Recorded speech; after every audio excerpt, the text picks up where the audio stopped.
Kembali lagi di Apa Kabar Indonesia, seorang siswi SMK inisialnya MJ ya, 15 tahun ditemukan tewas mengenaskan. MJ adalah korban perampokan sekaligus tindak pidana pemerkosaan yang disertai juga dengan pembunuhan. Pelaku diketahui merupakan paman dari korban yang berstatus juga mantan narapidana. Ini kronologisnya, pelaku mengetahui korban, dalam hal ini keponakannya, tengah sendirian di rumah lantaran ditinggal oleh orang tuanya bekerja hingga malam. Pelaku ditangkap usai melakukan aksi bejatnya tersebut oleh warga dibantu pihak polisian, dan melibatkan juga ada sejumlah pelaku lainnya ya, yang terkategorikan terlibat dalam kasus perampokan tersebut. Perampokan ya. Nah, mungkin untuk lebih jelasnya, Ratih. Untuk lebih jelasnya kita akan berbincang langsung dengan Kompol Yasir Ahmadi, Kapolsek Sunggal. Selamat pagi Pak Kapolsek. Kapolsek, selamat pagi. Selamat pagi. Sehat ya Pak ya? Alhamdulillah sehat. Pak, jadi pelaku ini sebenarnya mungkin terjeratnya banyak ya pasalnya ya Pak ya? Pembunuhan, perampokan, dan juga pemerkosaan. Sebenarnya kronologi kejadiannya seperti apa sih Pak? Kronologinya awalnya si tersangka ini mau meminjam uang kepada ibu korban. Kemudian karena memang kondisi ibu korban sedang tidak ada uang, akhirnya dia merasa kesal, tapi kesalahan itu tidak bisa diungkapkan saat itu. Akhirnya dia kemudian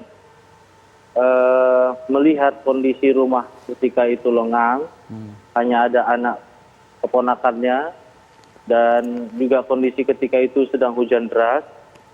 Dia kembali ke rumah tersebut dengan maksud untuk meminta kepada si keponakannya ini menunjukkan di mana ibunya menyimpan uang. Kemudian pada kesempatan itu dia tidak menemukan apa yang dia tahu itu. Akhirnya dia melakukan tindakan kekerasan yang mengakibatkan keponakannya ini pingsan, lalu diperkosa oleh dia. Setelah diperkosa oleh dia, kemudian dia terbangun si korban, kemudian meronta dan ingin berteriak, tapi akhirnya kemudian dibunuh oleh si pelaku. Pak Kapolsek dengan menggunakan bantal sekap. Oke, Pak Kapolsek, pada saat kejadian itu artinya pelaku hanya satu orang ya Pak? Iya, dia pelaku tunggal. Sampai saat ini atas pengakuan dia dan atas keterangan saksi-saksi yang kita periksa di TKP bahwa dia melakukan ini sendirian. Oke, Pak, mungkin kan di belakang Bapak itu kan agak biar publik nggak bingung juga kan, pelaku tunggal. Yang mana Pak pelaku yang melakukan perampokan, pemerkosaan dan pembunuhan? Yang ini, yang sedang duduk ini. Oh, ini si pamannya ya. Kemudian keduanya itu apa perannya Pak?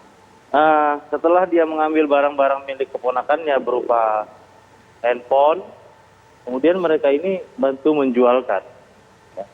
Bantu menjualkan, dan kemudian mereka membeli barang-barang narkoba berupa sabu.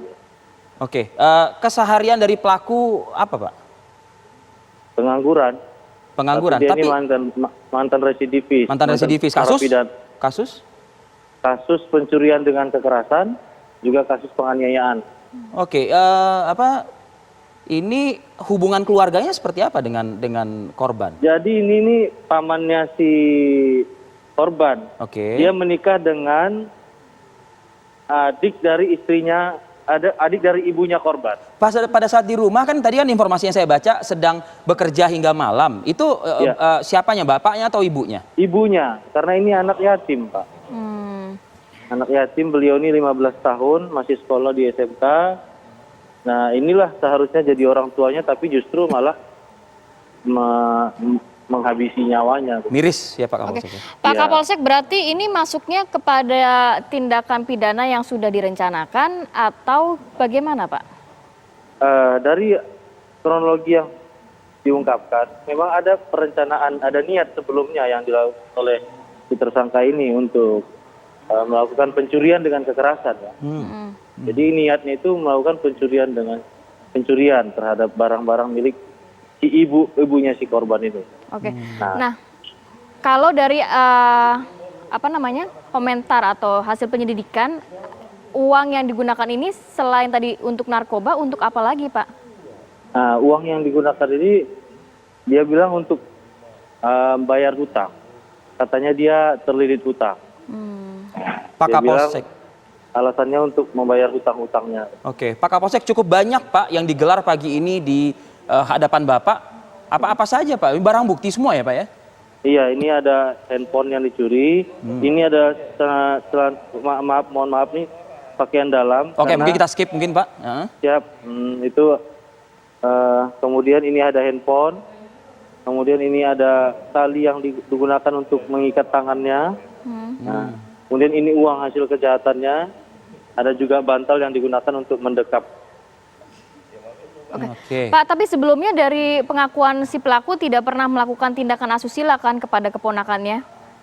Tidak pernah, karena juga dari hasil otopsi bahwa diketahui korban ini masih virgin. Oke. Pak Kapolsek, hubungan sebelumnya antara ibu korban dengan pelaku Pak? Apakah memang sudah sering beda pendapat, cekcok? Tidak. Oke. Tidak. Karena dia juga pelaku ketika itu dalam pengaruh narkoba ya. Tapi si pelaku memang sering minta uang kepada ibu korban? Pernah meminta uang sebelumnya, tidak sering. Oke. Pernah meminta uang sebelumnya. Baik, ini mungkin terakhir ya, sanksi pidana Pak, melihat banyak sekali pasal yang bisa Pasal dijerat. yang kita kenakan ini ya terkait dengan pencurian dengan kekerasan, kemudian pemerkosaan dan juga pembunuhan. Ya sanksinya pidana maksimal seumur hidup atau pidana penjara 20 tahun. Oke, untuk yang dua pembeli barang ini Pak? Iya, pasal yang kita kenakan pasal 480 atau 5556. Oke. Mereka turut membantu melakukan. Turut membantu, ya. Oke. Baik, terima kasih banyak Pak Kapolsek untuk informasinya pada pagi Kompol hari ini. Yasir Rahmadi, terima kasih. Tetap jaga kesehatan selalu Bapak. Terima kasih.